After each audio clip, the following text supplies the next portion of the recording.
Undercover police Vivian was discovered by the mafia boss, Jack Smith. He placed her in a bathtub, leaned in close, and used his gun to unbutton her shirt. Slowly, the gun slid upward until it rested against her head. He asked, "I've treated you so well. Why did you betray me?" A gunshot rang out. Vivian jolted awake from her nightmare. It had all been just a dream. Jack approached her, pulled her into his arms, and gently stroked her face. Holding her from behind, he whispered, "We're getting married soon. I promise I'll be a good husband." Then, he kissed her forehead. Her fellow officers informed her that they would take down Jack at the wedding in 2 days. For years, she had been an undercover cop planted within the gang. On the wedding day, Vivian walked into the venue in a stunning wedding gown. When the officiant asked if she was willing to marry Jack, she recalled her superior's order, saying, "I do," would be the signal for the police to take action. The officiant asked again, and Vivian responded, "I do." The moment the words left her lips, a bullet was fired toward them, but Jack pulled her away just in time. He tried to escape with her, but the police launched a fierce attack, forcing him to shield her with his body. Then, he apologized to her, "I ruined our wedding. I promise I'll give you a perfect one next time." Before he could say more, Vivian pulled the trigger. Jack dropped to his knees, blood trickling from the corner of his mouth. She said coldly, "I'm undercover officer Vivian. I've completed my mission." Jack could no longer hold on. He collapsed to the ground and closed his eyes. 3 years later, Alan had become her boyfriend. When she accepted his proposal, he lifted her joyfully and spun her around. But in the distance, someone was watching them. Later, as she said goodbye to Alan downstairs, she suddenly noticed a man removing his helmet as he stepped off a motorcycle. He walked toward her. She saw his face clearly. It was Jack. Panicked, she ran back into her apartment and grabbed her gun. She couldn't believe he was still alive because she thought he had already been executed. Suddenly, Jack pointed a gun at her and said, "Long time no see. Is this how you welcome me back?" He stepped forward, inhaling the scent of her hair, then snatched the gun from her hand. "Tell me, officer, what should I call you now?" She tried to explain, but he pressed a finger against her lips. "Don't say anything unnecessary." She picked up his gun and pressed it against her forehead. "Back then, I was just doing my job. I had no choice. If you want to kill me, do it now." Jack removed the engagement ring Alan had given her and asked, "When you got close to me and slept with me, was it all just for the mission?" "Yes," she replied. She reached for the ring, but he grabbed her wrist and pulled off her jacket. That was when he noticed something. Her tattoo was gone. Jack had once tattooed a rose on her back, but now it had disappeared. He sneered, "You're so clean now. So clean that it makes me want to dirty you." Gripping her throat, he threw her onto the sofa and pressed his gun to her head. She struggled, but he straddled her, pinning her hands down. Just then, Alan's voice came from outside. "Vivian, you left your bag in my car." Jack removed her clothes and leaned down to kiss her. She didn't dare scream. Forcing herself to stay calm, she urged Alan to leave quickly. After Jack released her, she told him, "If you want revenge, come at me. Just don't hurt the people around me." Jack tightened his grip on her throat and said, "3 years ago, you were once the people around me too. Soon, I'll make you beg me and come back to me." She spat back, stopped dreaming. A few days later, the police came to arrest Vivian's adoptive father, Tom, on charges of corruption involving a huge sum of money. Vivian asked him if the new investor in his company was the Smith Group, and he confirmed it was. Soon after, she received a call from Alan, who told her that the Smith Group had suddenly withdrawn its investment, throwing the company into chaos. She saw Jack on TV. He had become the new heir of the Smith Group. Remembering his past threats, she was convinced he was behind everything. She went to his company to confront him, but he pretended not to recognize her, and his assistant pushed her away. During a meeting, Jack was visibly distracted. Walking to the window, he was surprised to see Vivian still waiting downstairs in the snow. He immediately went down to her. As she turned around and saw him approaching, she grabbed his arm and looked at him with tearful eyes. He suddenly recalled how, years ago, she had held his hand the same way, acting cute to make him buy her desserts. Back then, he had already known she was a spy. That dessert shop was her police contact point, and she used fine desserts as a cover to exchange intelligence. She pleaded with him not to harm the innocent. He grabbed her by the neck and coldly said, "Drop that innocent, pitiful act. His assistant handed her a dress. Jack demanded that she accompany him to a party that night, telling her that if she could leave the event unharmed, her family would be safe. That evening, Vivian arrived in a revealing dress. Jack told her to drink with his friend Bruce, and she agreed. Bruce put his arm around her shoulder, teasing her. She broke free, but he immediately grabbed her wrist. "I'll give you two choices," Bruce said. "First, let every man here kiss you once. Second, you go kiss Jack." Vivian walked up to Jack and suddenly leaned in close. Jack was reminded of an incident 5 years ago when he had been threatened by a gang in a bar. Vivian had suddenly appeared, claiming to be an underling of another boss sent to take Jack away safely. She proposed a game of Russian roulette with the thugs, wagering that if she won, she could leave with Jack. Throughout the game, she remained calm and fearless until the final round. When she took the gun and pointed it at her own head, Jack couldn't bear it anymore and opened fire on the gangsters. Vivian immediately joined in, shooting as well. They had escaped together. Later, in the car, he had suddenly kissed her because he had fallen for her at first sight.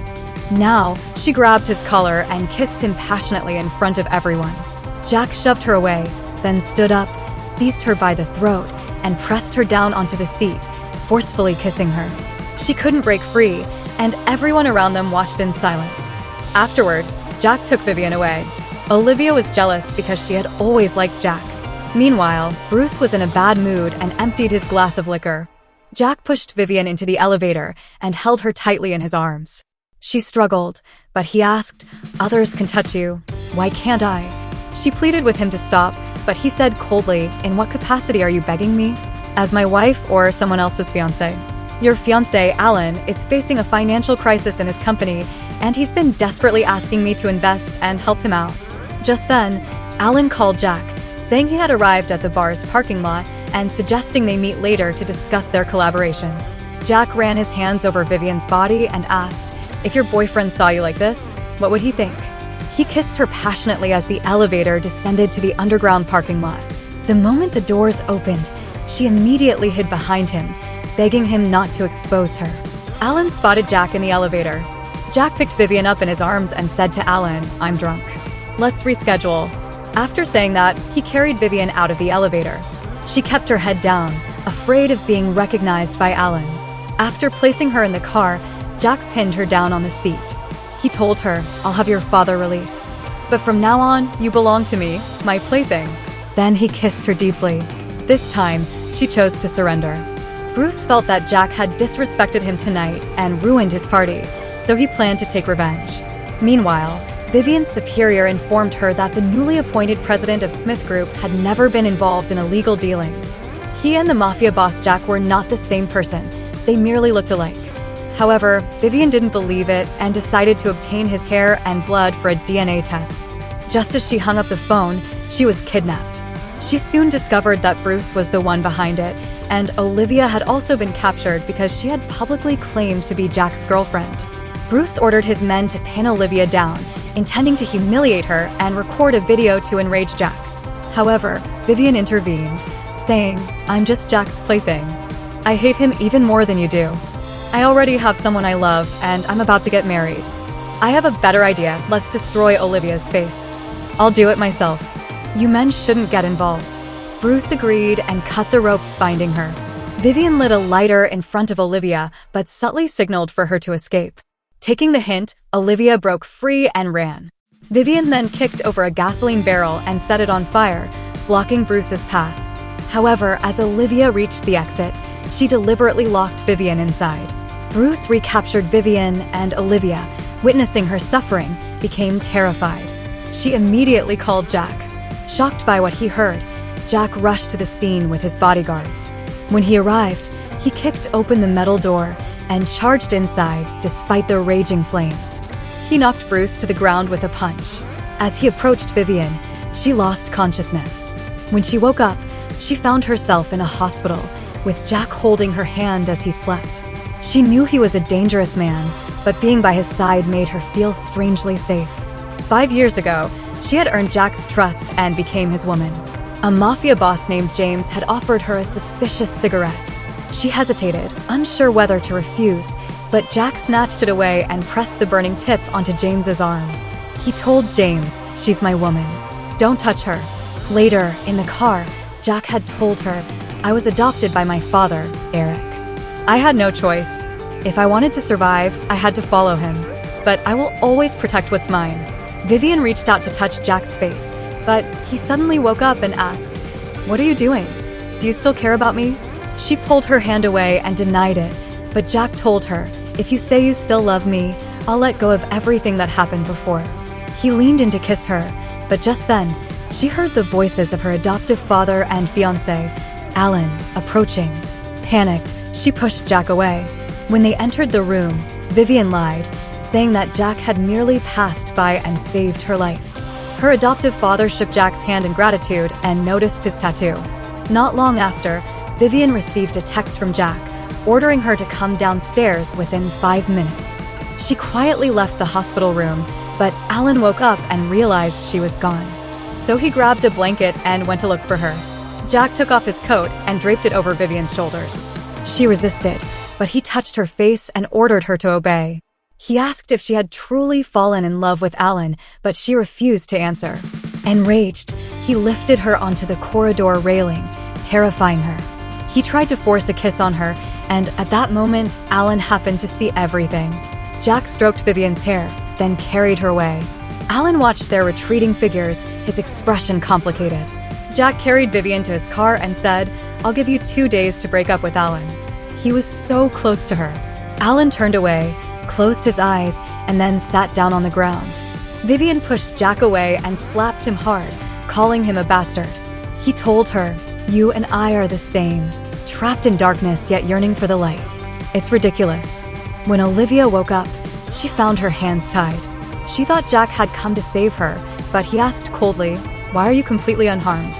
Vivian is skilled in combat, yet she was seriously injured. "Why?"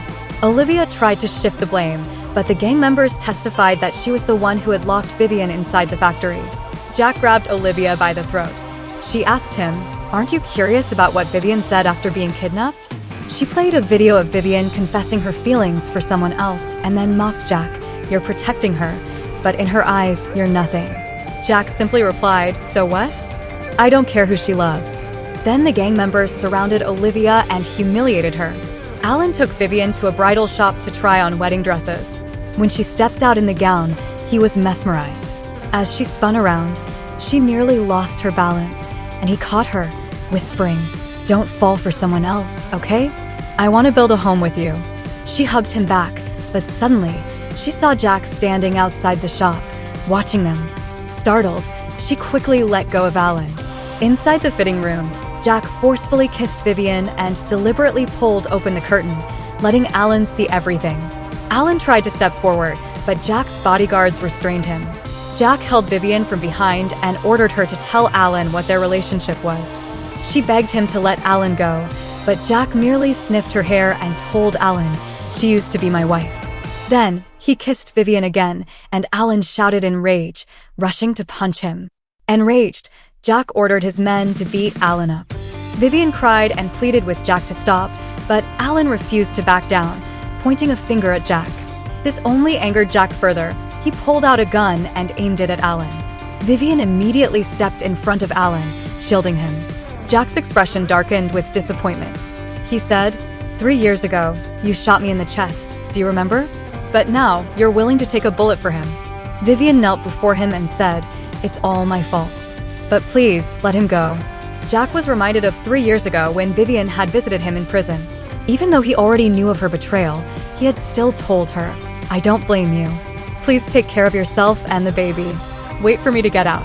But she had coldly replied, "You don't deserve a family or a child. You and your baby can go to hell." He had completely broken down, crying and begging her for another chance. Yet her response had been resolute. Never. Now, as he knelt before her, he said bitterly, "Back then, I begged you the same way, asking you not to abandon our child. But you were so ruthless." Then, standing up, he pointed his gun at her and ordered, "Get out, both of you." Vivian helped Alan up, preparing to leave. Jack reminded her, "Don't forget our deal. Come see me tonight." Alan was furious, but Vivian held on to him, crying, "Please, let's just go. This is humiliating enough." Alan reluctantly agreed. That night, Jack drowned his sorrows in alcohol. When his foster father, Eric, heard about the incident, he was angry and decided to teach Alan a lesson. Back home, Vivian told Alan everything about the past. But instead of resenting her, Alan felt even more heartbroken for her. He held her tightly, comforting her. Just then, a group of thugs suddenly broke in and overpowered Alan. Despite Vivian's desperate pleas, they still cut off Alan's finger. One of the men sneered, "Consider yourself lucky today. Mr. Smith is letting you off because of her. Next time, don't point your finger at people." Vivian assumed that the Mr. Smith they referred to as Jack, but in reality, it was his foster father, Eric. Even Jack was shocked when he found out about it. Vivian took Alan to the hospital, where the doctor told her, "You must find his severed finger as soon as possible. Only then is reattachment possible." She remembered that the thug had thrown the finger into a black plastic bag. Just then, Jack arrived at the hospital. She begged him to return Alan's finger to her. Although he insisted that he hadn't hurt Alan, she didn't believe him. She snatched the knife from his subordinate and pointed it at herself. Jack stopped her from harming herself, but in the process, his own hand was cut, bleeding heavily. He threw the knife away and pressed his forehead against hers. One of his men then informed him that they had thrown Alan's finger onto the street. She rushed out of the hospital. Jack ordered his subordinates to accompany her in the search, but after searching for a long time, they still couldn't find it. She completely broke down, collapsing onto the ground from exhaustion. Jack walked up to her and picked her up, but she struggled desperately, even biting his shoulder. He didn't stop her, and soon after, she fainted in his arms. His men finally found the severed finger, and he ordered them to send it to the hospital as quickly as possible. Vivian woke up from a nightmare and told Jack, "Do you know why I wanted to become a security officer? My father was framed and ultimately murdered. Later, debt collectors came to our home every day, humiliating my mother and forcing her to sell herself to repay the debt. One day, she sent me out to buy porridge, but when I returned home, she was already dead. Do you know who killed her?" Jack didn't want her to continue, but she shouted, "It was your father, Eric, who murdered my parents. That means there's absolutely nothing possible between us. Now you ruin my peaceful and happy life again. I hate you. I never want to see you in my life." Jack was overwhelmed with guilt and heartbreak. He gave her Alan's hospital room number and then left. However, she had secretly taken a strand of his hair, hoping the police would arrest him as soon as possible. Later, she went to Alan's hospital room. When he woke up, he held her tightly, but his mother suddenly slapped Vivian and ordered her to break up with Alan. Vivian agreed, believing that she was unworthy of him. She took off her ring and was about to leave when she suddenly fainted. The doctor then informed them that Vivian was pregnant. She didn't want to keep the baby, but the doctor warned her, "You've already had a miscarriage once before, and it caused significant damage to your body.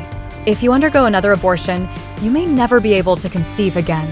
Vivian was torn about what to do, but Alan embraced her and reassured her, "Don't be afraid.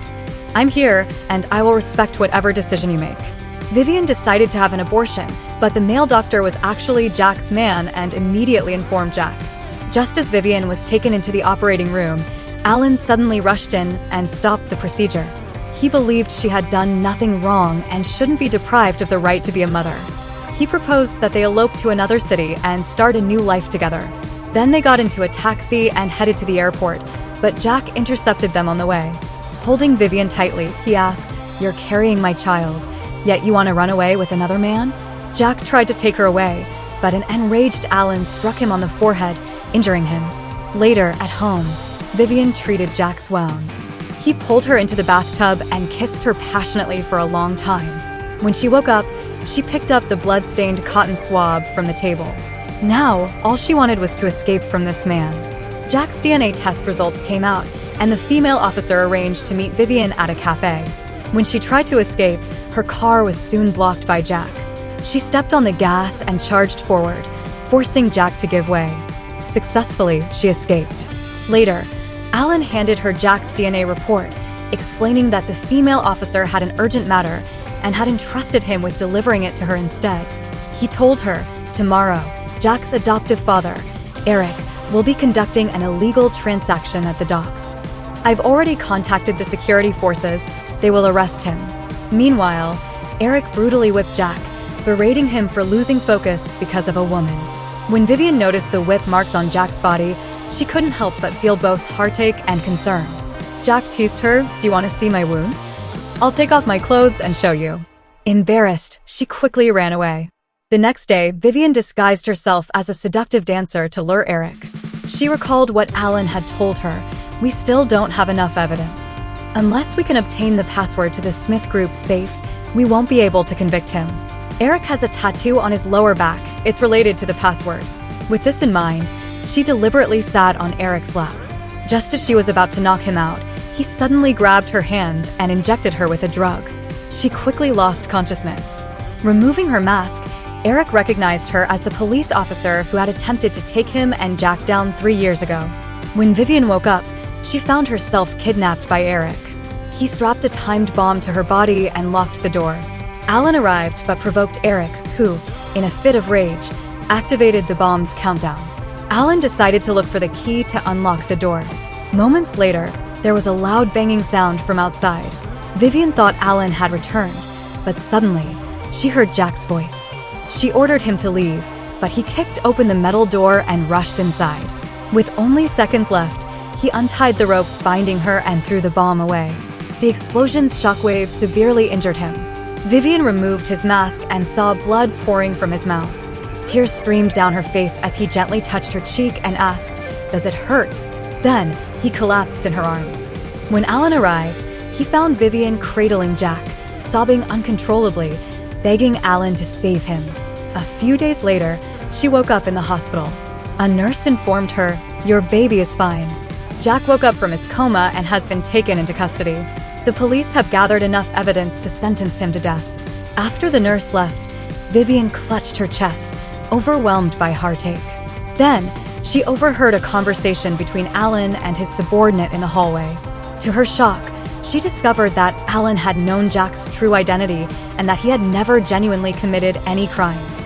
Yet, Alan had fabricated evidence just to eliminate him once and for all. Biting down on her hand to suppress her sobs, she couldn't believe that the gentle, kind-hearted Alan was nothing more than a ruthless hypocrite. A few days later, Vivian went to the prison to visit Jack. With tears in her eyes, she told him, "Our child is healthy. Don't plead guilty. The baby and I will wait for you to be released with a clean slate. No matter how long it takes, I'll wait for you." However, instead of being moved, Jack became furious upon hearing her words. He put down the phone and walked away. Their entire conversation was overheard by Alan, who had bribed the prison officer. That night, drunk and overwhelmed with jealousy, Alan went to see Vivian. He held her tightly, but she pushed him away. He then told her, "Every word you said to him in the prison, he never heard them." The explosion left him deaf, so today he was wearing a hearing aid. But the words he heard were the ones I altered. "I will never marry you. I want to be with Alan. You should just die in prison. If you want to make it up to me, plead guilty." Vivian was devastated, cursing Alan in fury.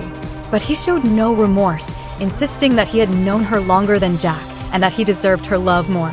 When he tried to force a kiss on her, she grabbed a knife and pressed it against his throat.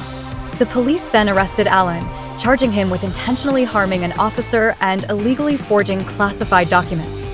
The female officer revealed to Vivian, Jack was actually an undercover police officer. His real name is Jack Brown. 6 years ago, the real Jack Smith died, and he assumed his identity to infiltrate the gang. However, since everyone who knew his true identity back then is now dead, it took us this long to uncover the truth. Vivian realized that she had hated the wrong person all these years. Jack had never done anything to hurt her. Just then, the female officer received a phone call. Jack had died in prison due to worsening infection from his injuries. Vivian completely broke down, collapsing to the ground in tears. She rushed to the prison and fell to her knees before the officer, desperately begging her to bring Jack back. Overcome with emotion, she fainted in the officer's arms. 5 months later, while out for a walk, Vivian suddenly heard the sound of a motorcycle. Thinking it was just her imagination, she didn't react. But then, Jack rode up to her, got off the motorcycle, and pulled her into his embrace from behind.